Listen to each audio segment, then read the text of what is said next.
Chapter 3. The Silence of Graves. In the morning silence, a solitary metallic chime echoed across the field, resonating with a cold shiver in my shoulders and forming a burning lump in my throat.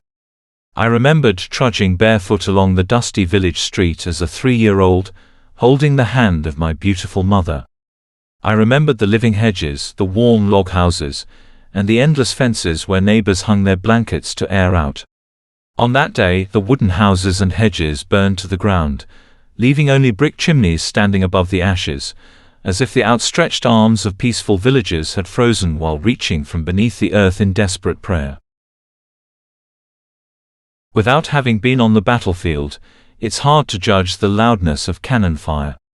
And who cares about the sound of a shot fired before you were even born? Few Homo sapiens live to be 100, which is why their truths are so short-lived too. In the human world, reality turns into stories after about 40 years. Since Homo sapiens lack the ability to telepathically transmit experience, as soon as most eyewitnesses die, no living soul can vouch for the truth of history. The reality of recent witnesses is too quickly overgrown with speculation. The life of Jesus is a prime example.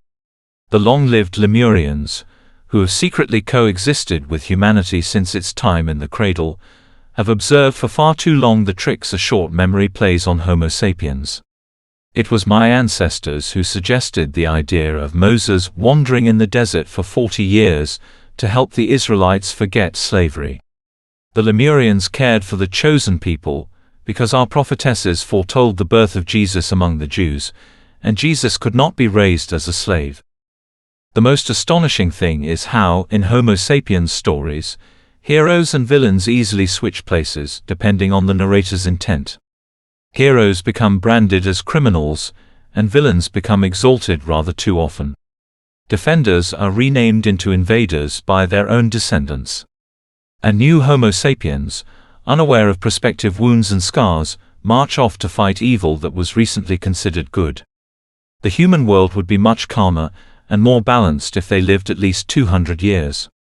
But what if, in another 40 years, the people of Catan, burned alive by vampires, completely disappeared from the memory of their descendants?